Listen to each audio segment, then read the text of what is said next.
Hello, everyone. Welcome to Genealogy Adventures. I'm Brian Sheppy. And I'm Donya Williams. How is everybody today? I'm really excited because this is my very first time meeting family members of the Settles line who are white. And I'm so excited about it. So, I know that sounds crazy or whatever, but I'm telling you, I'm really excited because I've never been able to do that. Brian has been able to do that with some of his family on his father's side, I believe. Hammad is the reason why we're able to meet Virginia, Dana, and Holly. Now, just to let you guys know, we are related. Everybody up here is related. And we're all related because of Edward Settles and Martha Ann Williams. So these are our cousins, and I'm excited about it. And I'm just so happy to meet you guys. I'm excited to meet you too. I'm hoping next year we get to come over to your house because I saw that good food for Thanksgiving. Oh my God! So I always post what I'm cooking. And it looks so good. Because my children love my cooking, and I always post what I'm cooking and everything, and everybody's always coming for me. Hammad sent me a message telling me, I didn't know you could throw down like that in the kitchen. Yeah, I was watching all that come up on Facebook, and I was like, "Oh, maybe next year we'll be in person." Yeah, maybe next year. Maybe next year. If it's COVID free, then you have the invitation. All right. I'll say it again. Yes, all three of you have that invitation. Thank you. Thank you. Yeah. So, Brian, go ahead. So I was just going to say thank you, everyone. Welcome to the show. So happy to have you here. You know, Donnie and I, we look forward to every single show and all the guests that we book. But we were really excited about this. As I said, for me, I've met loads of my white relatives and my Jewish relatives on both sides of my family tree. But you guys are the first Settles that I've met. So again, I'm really excited about that too. And actually, technically, the first family that we're related to in Edgefield, South Carolina, where we've met white relatives. So that again, yes. Very excited about that. Yes. But I thought we'd rewind the clock a little bit, go back to the very beginning. And Hammad, could you kind of talk us through how you came across Dana, Holly, and Virginia, and then all four of you can kind of talk about what that journey's been like for you. Well, it started when I was doing research on Edward Settles, and I noticed a family tree that was very detailed, and he was listed there. And I said, wow, I need to contact this person. This was in 2013. So my first message to her was in 2013, asking if Edward Settles had any siblings. And she was very nonchalant. She said, yes, he does. You know. Then I wrote her back a month later and asked her, did she know about his history of having a son that had relations with an African-American slave? And she's very nonchalant. Oh, yes, I knew about that. I'm thinking, well, wait a minute, she's so nonchalant about it. I said, maybe she doesn't see my picture. You know, somehow she must think maybe it said my name is Hammad. Maybe she thinks some white guy named Hammad. I don't know what, she was so nonchalant about it. So I wrote her again. I said, do you realize you have African-American cousins? She goes, oh yeah, I have African-American cousins. Just so like it's no big deal. And that started, you know, and I did about a 2-year research with her. If I would find something, I would let her know. If she would find something, she would let me know. And she was my partner in crime as far as researching the Settle family. And her research is thorough. Like when she gave me information, you cross-referenced it, it was on the money. Hammad, can I just jump in for a real quick second? So is that information that she grew up hearing? Is that something that was already known in her family, or is that something that she uncovered during her research? She knew a lot. She was doing research back when there were no computers. You know, she was going to those courthouses and going to Edgefield. She went to Edgefield and going to grave sites before everything became digitized. Right? We can do family research from the comforts of our own home. She started when you had to go out there. So a lot of her information, I'm like, wow, where did you get this? Because she told me when Edward Settle came to Edgefield. And I'm like, where did she get that from?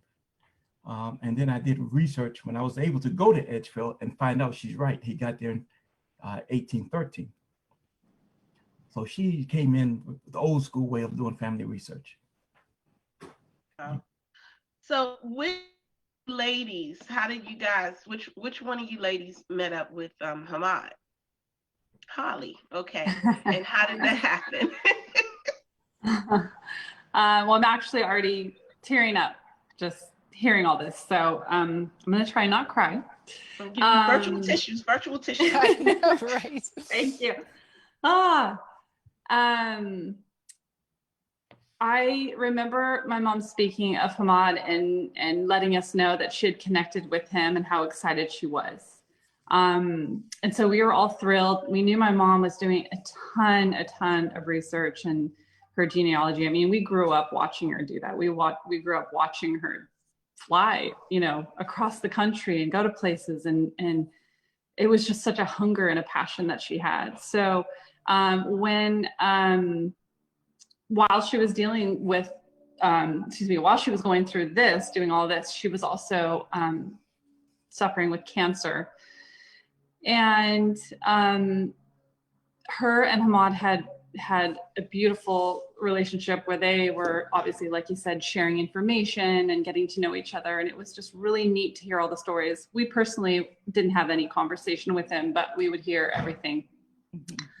And so the day or the evening actually that our mom passed away, I was holding my mom's phone and just going through pictures and just kind of reminiscing. And a message popped up from Hammad on Facebook.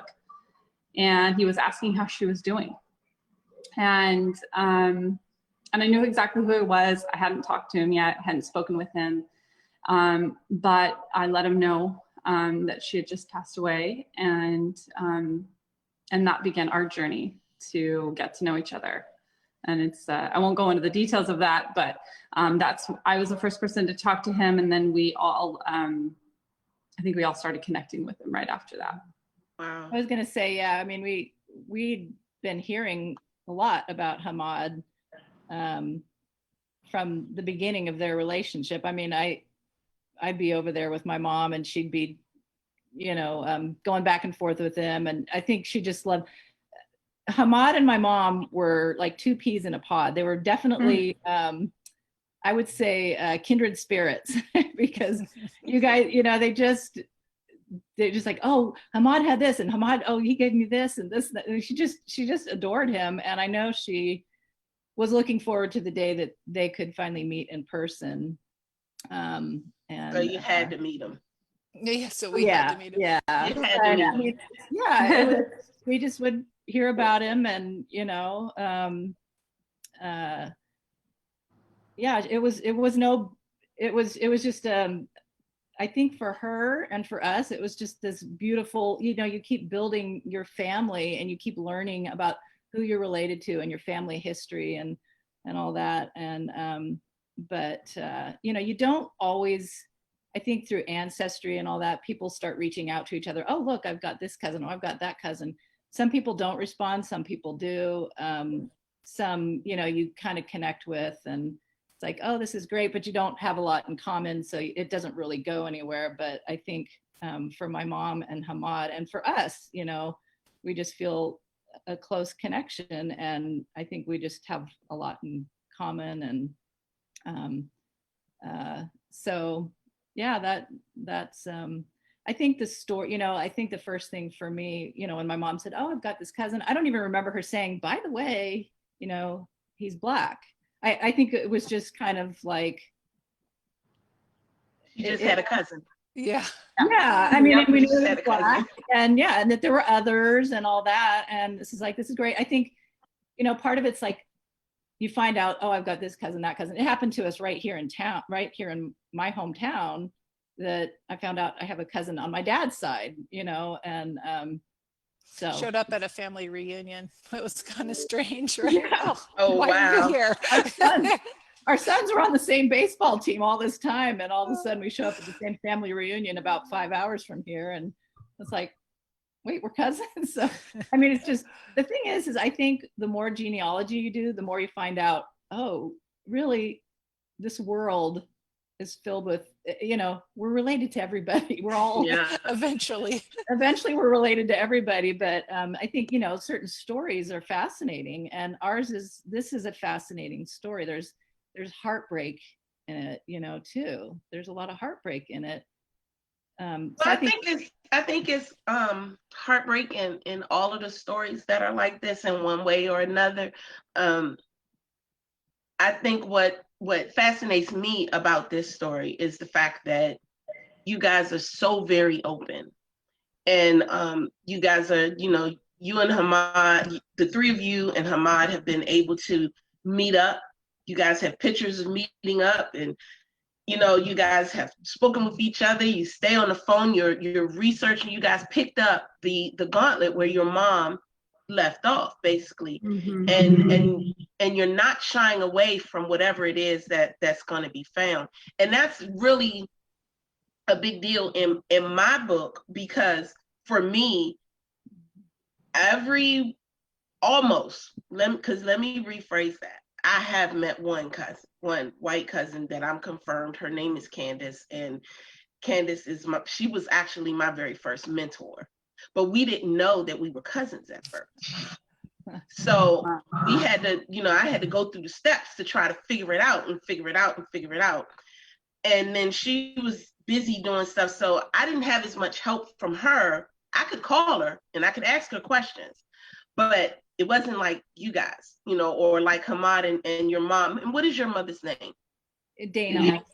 Dana. Okay. Yeah. It wasn't like your mom Dana and Hammad. They worked it out together, So being able to have someone to work through it with like that on both sides, both Black and white, I think it's a beautiful story in itself. But what makes it even more beautiful is the genuine love that you already see between the four of you. And I think that's awesome. I think Holly's a baby. She's gonna cry. Yeah. Well, I was gonna start. I was getting teary too, but I was just gonna add that. It's gonna make me cry too. But Hammad is such a beautiful human, and it really was his relationship with our mom that, sorry. Okay, it's okay. Get it together. You're right.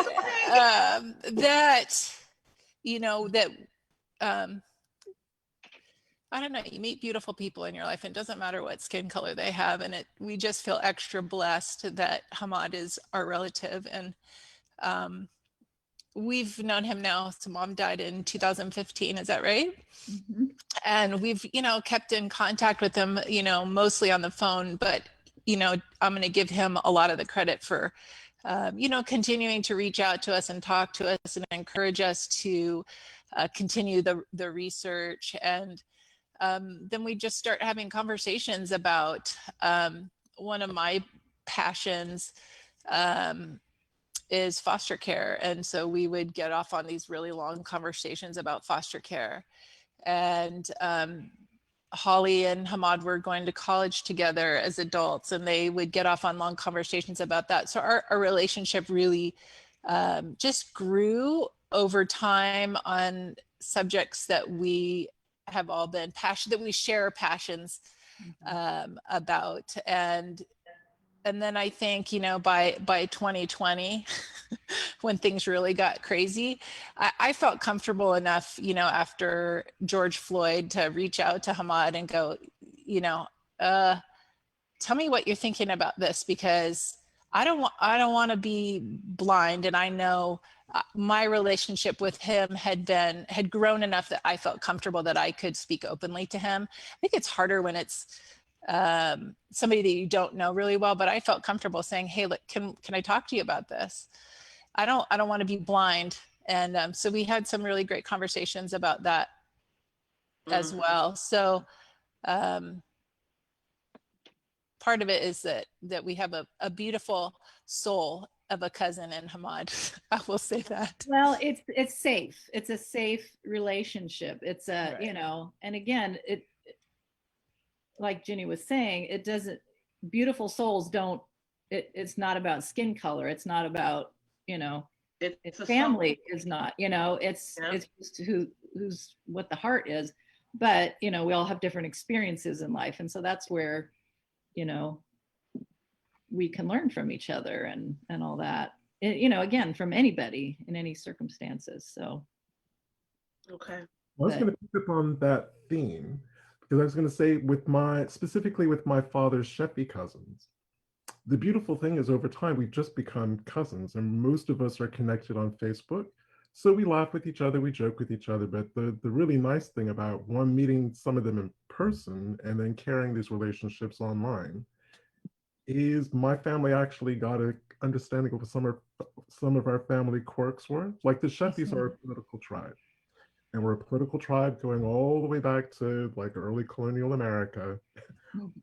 Our ancestors were in the US Senate and the US Congress, but we're a very political family. We're very socially aware. From his Rune side of the family, they like to party.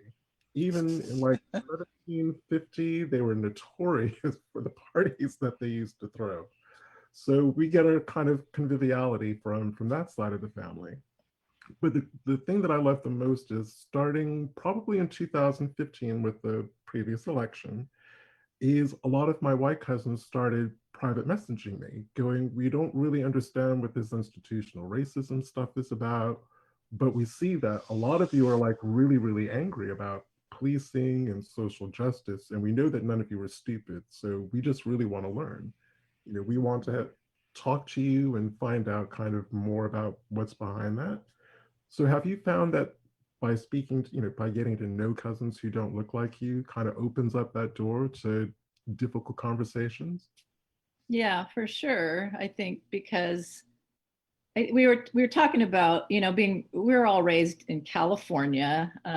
So, you know, different parts of the United States are probably different, but we didn't see racism really. I mean, we know about it. We were taught about it in school. We know all those things. We had, you know, Black kids. We had friends that were Black. I mean, they were definitely the minority in our little neighborhood, but they were always the popular ones. We were talking about one of them was the homecoming king, and you know, I even remember thinking, you know, he's kind of cute. You know?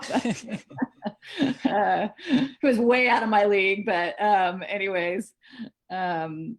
So that's kind of what we grew up with, but knowing that it existed, you know, it wasn't in our world. So it does help to have people that you know, because it is kind of scary sometimes to maybe ask somebody to feel like you might offend them or something or whatever, but it's nice to have somebody safe, you know, or just that you have a connection to that you know is going to be honest, and you know. So, Well, actually, I know. Oh, go ahead, Brian. I was going to say what it sounds like is like you guys and Hammad kind of really established a trust pretty early on, which, you know, I think is a testament to all of you. Yeah. We all felt that kind of safety and trust. Absolutely. I can answer that just because right after my mom passed away, Hammad and I became really close and we'd talk almost every day. And during that time, I was leaving an abusive marriage of 20 years. So it was like literally a month and a half after my mom passed away. And because, again, I think my sister mentioned that we were both actually psychology students in college. You know, we had a lot in common, and we talked a lot, and there was a huge amount of trust. I was able to share with him, you know, things that I was going through, or like the detox from a narcissistic abusive relationship. And because he was studying this, he was very interested in it. So we would talk, you know, in depth about, you know, what it meant and how, you know, the effects of it and everything. So Psychological damage. Totally, all of it. And, you know, to be honest with you, there's some cousins that I barely talk to, but I talk to him at least, you know, at that time it was almost every day, and now it's, you know, at least once a week. But I'm closer to him than I am some of our cousins that our first cousins. So that's a trait in genealogy research. really, I think so. That's I'm just at that surprising. point because Brian and I, matter of fact, all three of us, we Mhm. talk more with each other probably than we do the family that we grew up with. Huh. Yeah, I mean, like Brian, you just like Hammad said that your mom was his partner in crime. Brian is my partner Aw, in genealogical crime. He is my partner in love that. genealogical crime, and we knock it all down, me and Brian. We're But we Right. call we're actually missing one of our other partners in crime. right. That I was just getting ready to say that we call Hammad and Loretta in, and we bring them in, and we just. There are days where the four of us will sit on the computer. Now that we're doing the Zoom a lot, we'll do the Zoom and just sit and research together. That's So, so cool. That's a great way to do yeah, it. I mean, Yeah. as far as I'm concerned, that's a genealogical trait. I am very close with the people that I have found via DNA and via research. Almost as, in some instances, some of them I'm actually closer with. And yeah, some parts of my family, I'm closer with the ones that I found now than the ones that I grew up with. I love Yeah. that. I love that. Yeah. It's amazing. Kind of talking about what Brian was talking about, me, his Sheffy line being very, very politically active, and it kind of is a trait that kind of comes down. I was just thinking as you guys were all talking, Hammad being a psychology student, Holly being a psychology student. My mom was very into, she was a teacher, and Dana Jr. is a teacher into child development, and I'm doing a social work degree right now. So I think there's a definitely a We all have a heart for children and we all have, families and- yeah. There's definitely a thread, probably a genetic thread here of compassion for the children and the hurting, Yeah, for sure. Yeah, underdogs. for sure, for certain. So I guess my next question: how did your family, and each one of you could take your time and answer it, or get a couple of minutes answering. How did your families react when you told them, okay, so we have a Black cousin? Like your children, how did what was that about? Because I want to know if it's the normal reaction that most white families go through when Well, you want me to start, you guys? It's all going to be pretty similar, but for my kids and my family, everybody thought it was extra cool. Like that's super cool to have Black family members. So for my kids, I have 5 kids. 2 of them are adopted from South America, and we did their DNA. Gosh, Hammad, I remember talking to you about this. Was that 4 years ago? 4 years ago. Yeah, probably about 4 years ago. And they're adopted from Colombia, South America, and they're about 1/3 Native American, 1/3 Spanish, and 1/3 African. I was gonna say African American. I guess it's still South America is still the Americas. Man, let me tell you, they thought that was the coolest thing ever. So for our kids, they grew up, Michael Jordan and all the greatest athletes are African American. So Juan Pablo, one of my boys, he's really into dance, and Les Twins are his idols, and so for him to have African American ancestry was extra cool for both of my adopted boys. So I remember talking to Hammad about it, and Hammad was actually really surprised. Okay. Yeah, I think our kids, they all just think this is the coolest thing, and I would agree. I think for all of us, they're totally fine with it. It's great, and I would say they actually think it's extra cool. So Right. it's like, because they have a lot of idols that are Black, you know, like just and two, I mean, this is a conversation I had with Hammad, and I asked him about it because my son a number of years ago dressed up as Black Panther for Halloween, you know, because Black Panther was just the coolest. And somebody told him, oh, that's not okay, that you can't do that. And so I think our kids are being raised in a very different environment than we were raised in. And they're being kind of sensitized to a lot of things that I don't know within the white groups. They're thinking, oh, you know, this, but then, you know, other people might not think. So I was able to ask Hammad, I said, was that bad for my son to dress up as Black Panther, you know? And I, you know, he said, no, I think that's great, you know, because it for my son, it was like, oh, he's so cool. It wasn't like, I understand the whole thing, you know, if you're making fun of somebody, but it was an idol. Emulation. A boy that just thinks, you know, this is so cool. But, you know, again, trying to be sensitive to everybody's feelings about that. But it was nice to just have somebody to be able to ask about that. But again, they're just totally fine and great with the idea that they have Black cousins. And, you know, I think some of them sometimes wish they were Black themselves, you know, I mean, seriously, I mean, it's just kind of the right. I'll talk about this after Holly goes. I raised my children in Hawaii, so I can talk a little bit along those lines. So Hammad and I've talked about this as well, but Holly, you can and I want Hammad to answer this question too, because we have people who would like to hear his side as well. So Holly, you go, and then Hammad. Honestly, nothing different. Just the kids were super excited. That's it. I mean, there was nothing else to say. Just thrilled, really. They just wanted to know more about him. And when they did get to meet most of all of our kids got to meet Hammad and his wife and his kids. And it was, again, I'm sure you've read in some of the things that we've written that it was just one of the most amazing moments. And they all still talk via social media and Facebook. And that was just such a cool day to be able to meet everybody.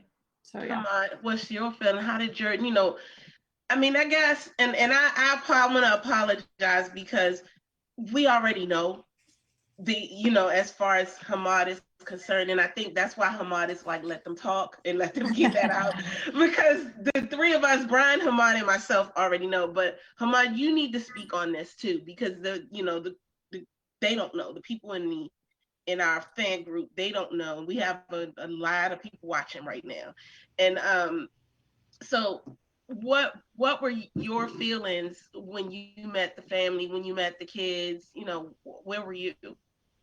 Okay, so I reached out Holly at first, and what I was blown away by was the openness.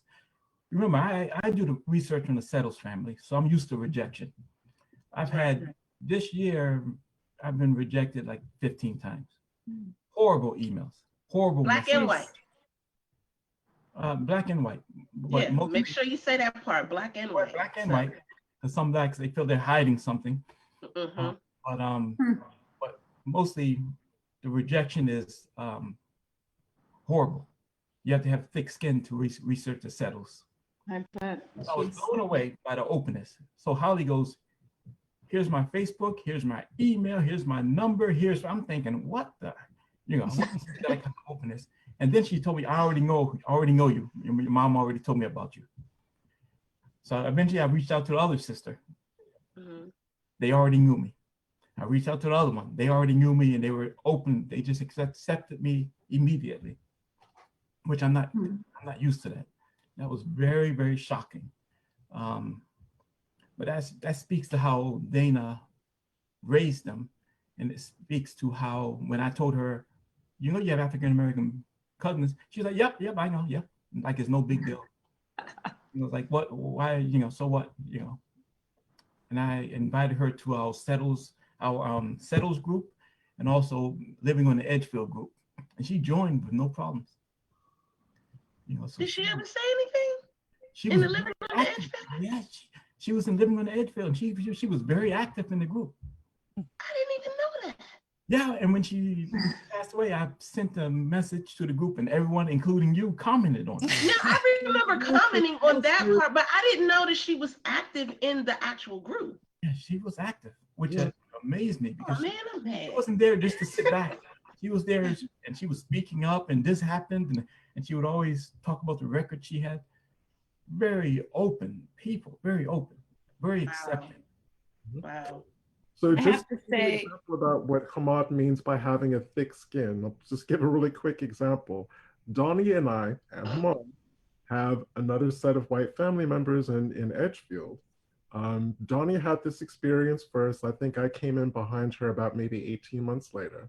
So this is white family members who are DNA cousins. They are on my DNA match list. They are Mine on too. DNA match list. They're on every, if you're in Edgefield, they're on everybody's match list. Let's be honest about that. And I asked for information because I was looking for an estate inventory and a will that I just couldn't find anywhere. She came back straight immediately. I do not have Black family members. Period. End of discussion. I'm Now like, the thing is that when before Brian talked to her, I told him that that was exactly what she was going to say. I think we just lost Jenny. yeah. Yeah, hopefully she'll get back. She'll be able to get back in. But I told him, I said, well, she's going to tell you that she doesn't have Black family members. And he was like, are you serious? I said, without a doubt. And I took him through my entire story and how she just really just lied. You know, she just told me I don't have Black. She was nice. She was meaner to me than she was to him because she just came out and said, I don't have Black people in my family, and hung up the phone. I was like, oh, okay. And then when I met her face to face, oh, we're all related. When I tell y'all, I'm a mouthy person, and I don't really I don't cut my tongue for nobody. So my Sheila, God rest her soul, I said, what the? And she said, come here, baby. Come here, baby. Just come on over here. And I'm like, but that's not how she was. She was like, come, just bring it in. Just come over here. Cause she had to shut me down. Cause I was like, well, just, when I talked to you, I was getting ready to I was looking ready to out her. I was gonna out her, but she was like, no, just come on, just come on. So then she went even further and researched my family. Yeah. But yet you're not gonna call me my family over the phone, but in front of everybody, you're gonna say, oh yeah, we're all related. But you can't do it publicly. Yeah. It was even worse than that because the whole group of them, because there was about 15 members of his family that were all amongst our DNA matches. They made their trees private overnight. Like right after I contacted them, family trees private. So because DNA is DNA and you can't tell everyone that you're related to what to do. I was eventually able to find what I needed to find from a more distant family member. But that was their immediate reaction. That was the first time I'd actually had someone respond to me like that. Yeah. And I can't, I mean, I know that happens and I don't understand it, I guess. I can't, I mean, I know people have prejudice. There's people that are racist, or I don't know. I mean, I don't know what goes on in the mind. And it's kind of interesting because I think about the fact that my mom was raised, in the South, but in the South too, I think people have this idea that everybody in the South is prejudiced. It's not just in the South, it's anywhere. I mean, I've met Northerners who were racist or whatever, right. But we think about, my mom who, she had there was a Black maid that partially raised my mom. And I think I mean, on one hand, maybe the older generation looked at Black people as inferior or whatever, and they had the lower station. But I think for a lot of these kids, Like my mom, her name was Josephine Doss, but my mom couldn't say Josephine, so she called her Jofa. And so that's how we always heard about Jofa. And my mom just adored her. She was like a mother to her. And so I wonder for my mom if, well, I know that she just had a special connection with Jofa. She was very much a mother to her, and she would always talk about her with respect and love. And so I think my mom, that probably already gave her that familial connection with somebody that, as you said, looked different than her, because she adored her. And I remember when I was little, I got to meet Jofa shortly before Jofa died. So she brought us back to meet her, back to Arkansas. So yeah. that's what is that where your mom grew up in Arkansas? Mm-hmm. Yeah, she was born and raised there, and yeah. Interesting, isn't it, guys?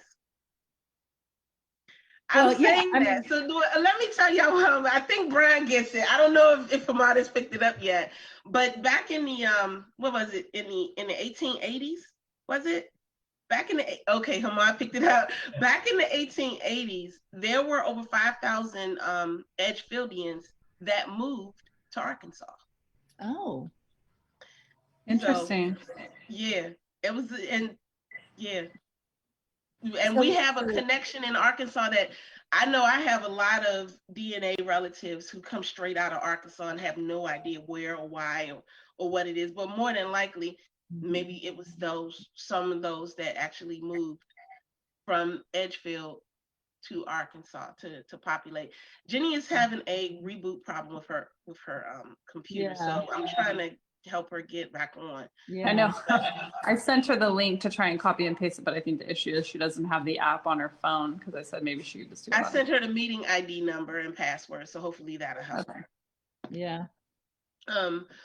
But yeah, so that's interesting to hear that she actually grew up in Arkansas, and that's interesting. Yeah, Little Rock. Newport. Newport. Oh, sorry. Yeah. Went to school in Little Rock. My bad. Yeah, high school later there. But yeah, so that was her upbringing. So, and let her join. Yeah, so, but yeah, she did a lot of, and her mother was one that started all the genealogical research as well. So I think Brian has a question. It might be the same question that I have, because we have that link, that connection. So Brian, go ahead. If not, I'll ask it afterwards. Not a question, more of an observation. But what I was going to say is, again, I've always appreciated Hammad and Loretta's enthusiasm, because I thought I had my European Settles kind of done, because there's a Settles family kind of heritage lineage book. So, and it looks really impressive. I mean, it goes all the way back to Yorkshire in England, and everyone's kind of there. And then Hammad's like, yeah, I've got some really bad news for you. There's a lot of issues with that book. And he was right. I had to pretty much delete my whole Settles line and just start from scratch. Yeah, I don't. Oh yeah, let me be clear. Let me be clear. I don't research, you guys. You just follow along. I leave that stuff to Loretta and Hammad. I refuse to get on the Settles research. I refuse. They always try to pull me in, Hammad and Loretta. Every now and then they do some little stuff, and they're like, well, this is their Danya. What do you think? I'm like, I'm not doing this stuff. No, because the Settles line is crazy. Well, to give me some examples. I mean, I did some research and I found some. It's so difficult. Like when I first started to do Hammad's line, it's too much intermarrying. I think that's number one. The intermarrying has just thrown me to, it gives me like this unbelievable headache. And I'm looking at it like, never mind, I don't want to do it anymore. and then you have, so the thing about Edgefield is we have certain families that will take their name and change it, and you don't know why. And so you're constantly looking for them, but they didn't change their name and became somebody else. So with the Settles family, that has happened a lot. And I already got that with them daggone Yeldales. So I'm, which is my mom's family, I'm just like, I can't get with this. And you have spelling variations because it's settle without an S, with an S, subtles. And I forget all the myriad of surname variations. Then on top of that, you have so many repeating first names, like coming across a Francis or a Frank Settles in Fauquier County, Virginia. I'm like, well, which one of the 9 Francis Settles in my tree are you? Oh, you're a new one. Thanks for that. Right. Yeah. Because it's a lot of them. Driving you crazy. Yeah. We have one person who said, come on, Danya, it can't be that as bad as the Petersons. Yeah, it's as bad. Yeah, it's about as bad as the Petersons, which is another family that you guys are related to. Oh. Yeah, that's another family that you guys are connected to in a really, really big way. I don't know if Hammad told you, but the Settles family, and you guys let me know if I'm wrong, the Settles family, the Holloways, the Adams, the Brookses, and the Butlers were the 5 big families in Edgefield. Am I correct, guys? Did I get those names right? Oh, Holloway and Matthews as well. Matthews. I said Holloway. I didn't say Matthews. Yeah. So we come from the founding families, all of us. Actually come from the founding families of Edgefield. But yeah, I can't stand researching the South. Well, I mean, it's interesting because, you know, any research you do, I mean, even I remember when my granny was doing research and she'd find somebody that was infamous or somebody that was famous, you know, it's like, oh, we're related to so-and-so. And then, oh, we're related to so-and-so, you know, and it's like, you know, eventually you're going to find you're related to some really bad people and, or some really crazy people or some really exciting people. Or before this, I was kind of looking up and going along the ancestry line, and who knows, maybe you're going to say, oh no, the ancestry is all wrong. Hammad, maybe you can tell me. Hammad, ask him. I won't say a word. I won't say a word. But I mean, it's like, oh, we're related to Robert the Bruce, you know, King of Scotland. We're directly descended from his younger brother. But then later, it's like we're directly descended from, I have it written down, King Charles the Sixth or the Fourth, the Mad. So King Charles the Mad from France. So it's like, oh, good. We got some, you know, so, and some of those royal people were, you know, not very nice people. They were out there. But I've got an even more immediate one for you. Are you familiar, right before the Civil War happened, on the Senate floor, there was a senator from South Carolina that nearly killed the representative from Massachusetts. So Preston Brooks, Charles Sumner. Preston Brooks, he went up to the Senate floor, I believe, the Senate, brandishing and nearly beat this congressman to death. Wow. He's your family. That's my direct uncle. Hey. He's also your family member. And he's also your family member. I'm directly connected to him. Like that was they were something else. But it's so weird. And I think Dana, was it you that I was talking to for a long time? I think you were talking. It was either you or Virginia. It was me. It was Virginia. That was the one. Hey, I'm back. Can you hear me? Yeah. Talk loud. Okay. It was either, you know, I was telling her that with Preston, you want to hate him, but you can't, because you end up, you know, seeing parts of yourself in those, in even in those bad people. You can see how you were shaped and where it came from, certain ways that you are, certain things that you do. You can't deny it. And I know that there's some people that just don't want to, but with get that. with Preston, a lot of that aggression had to do with his family. You Yep. could past talk Preston, and he would. I think I get the sense of him that he would take it in stride. Yeah. But you go for Papa or any of his siblings. Well, that Any was of it. them. Loves You were couldn't do anything, like nothing. You couldn't touch his family. His family was everything.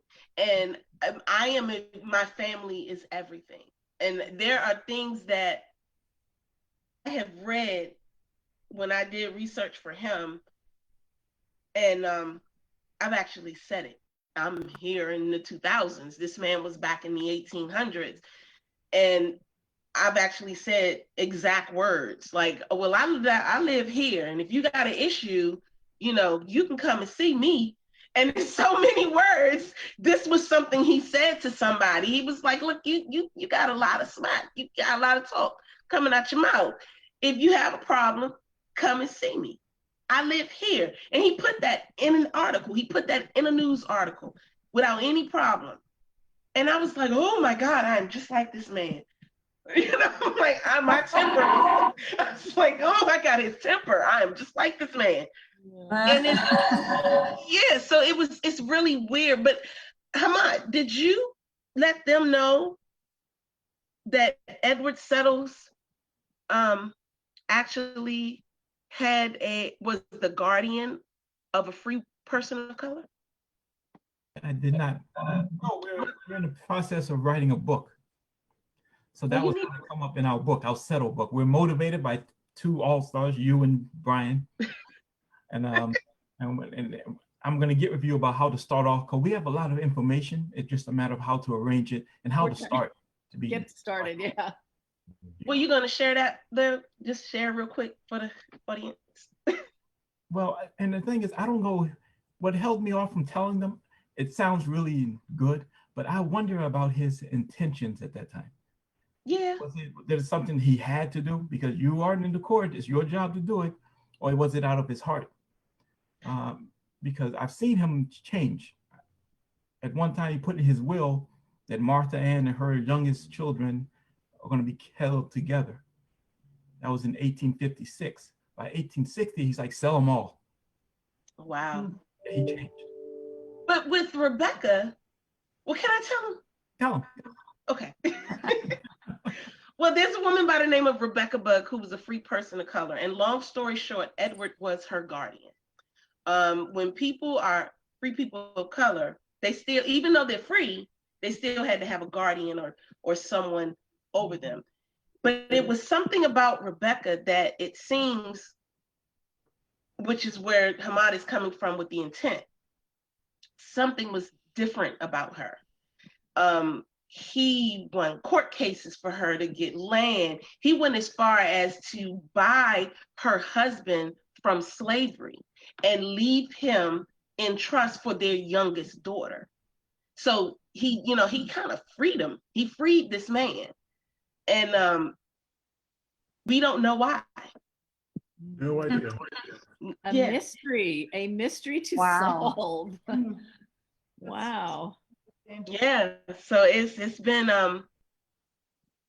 that's been something that they all had, that Hammad, and notice I'm saying that Hammad, Brian, and Loretta have every now and then looked into, mainly Hammad and Loretta, but notice I'm not doing it. All this is all the stuff of a blockbuster movie, it's like, wow. Oh, honey, Edgefield is a blockbuster movie. Like, wow. Edgefield. That's part of the writing that I would like to, for us to get into. And some of it you really can't, because we can't get into their heads. But for me, being a teacher and I love to write and stuff like that, it's like getting behind the motivations of these real people. I mean, if it's a fictional story, then you can write whatever you want. But yeah, it's like, what was going through their minds? And I don't know if we'll be able to find out some of that, You'll get into the head the more that you're researching. But as a teacher, has the research changed how you teach your students? With this particular research?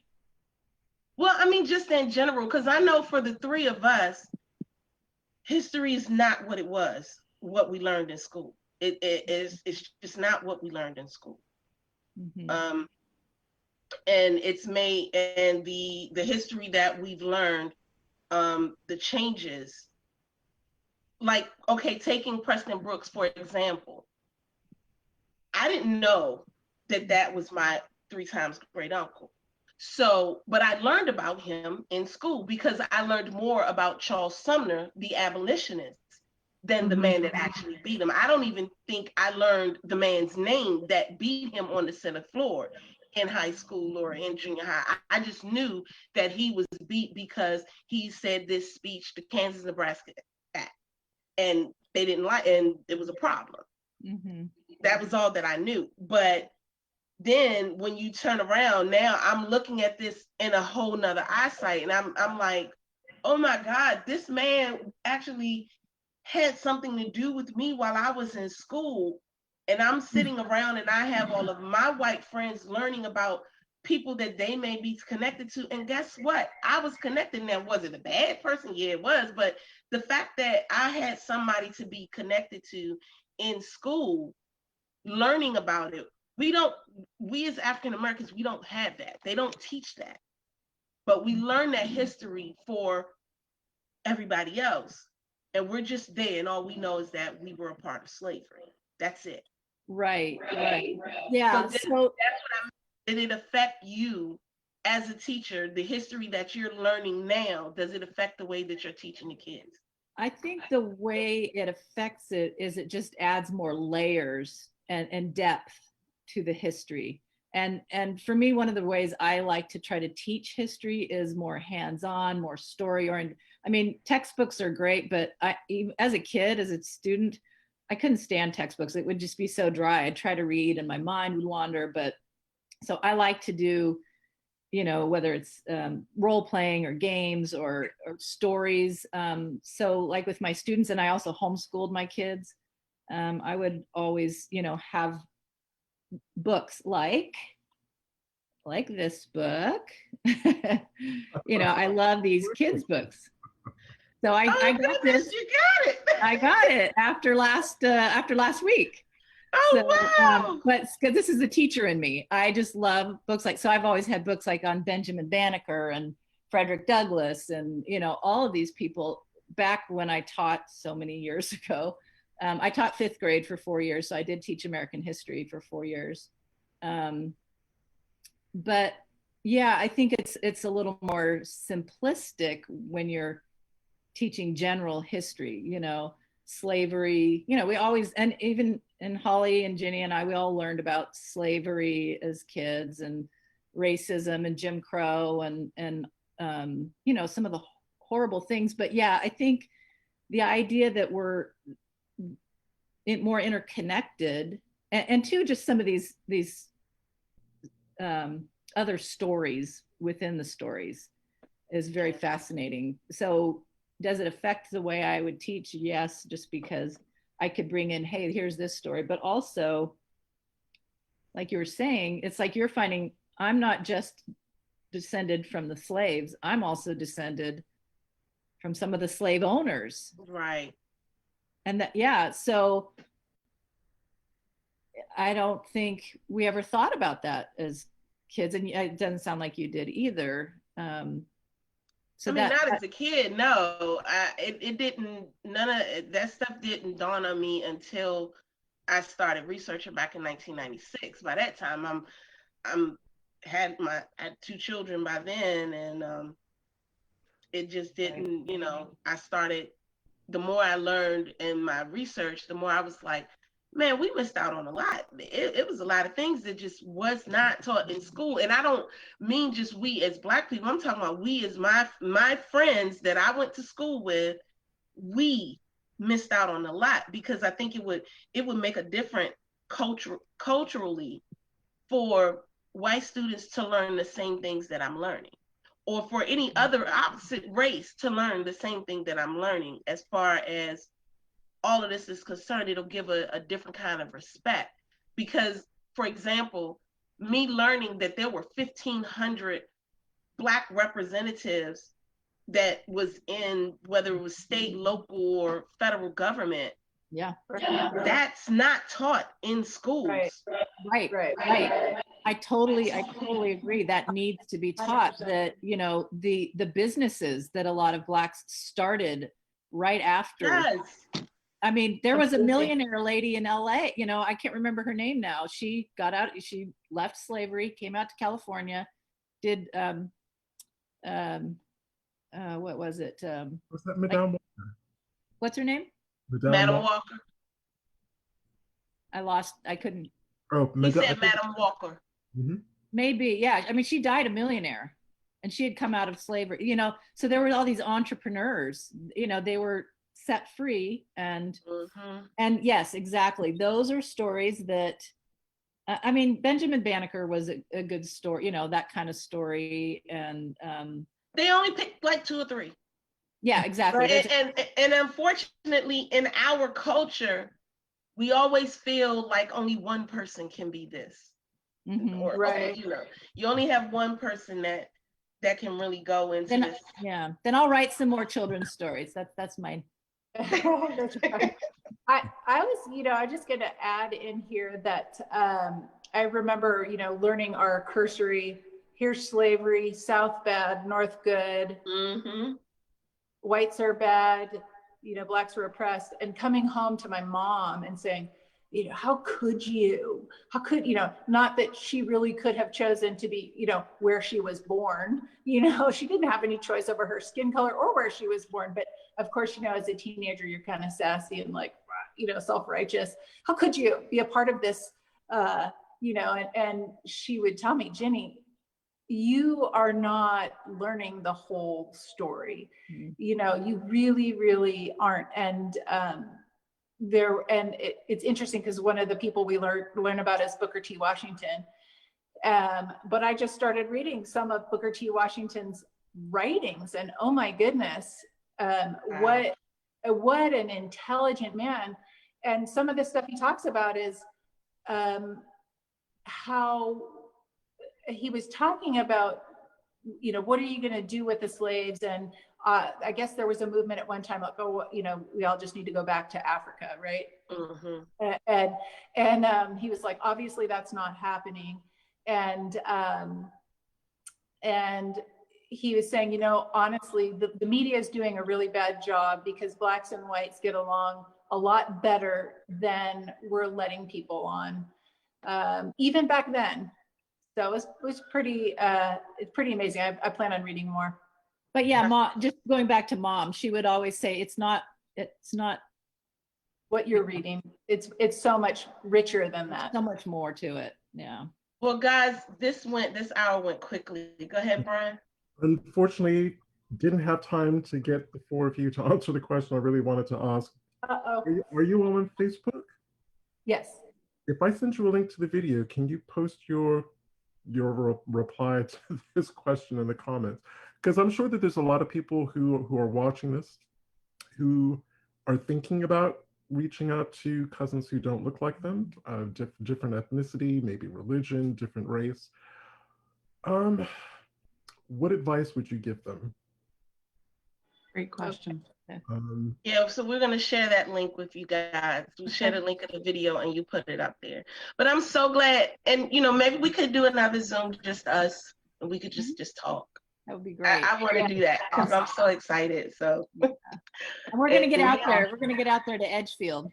Well, I'm not in Edgefield. I'm in DC. That's right. I'm actually not far from Hammad. Actually, all 3 of us, we live right here. So the next time y'all are in the area with Hammad, I do not want to see you. Oh yeah. And then we have our reunions, and I want you there. So yeah. That'd be awesome. Love it.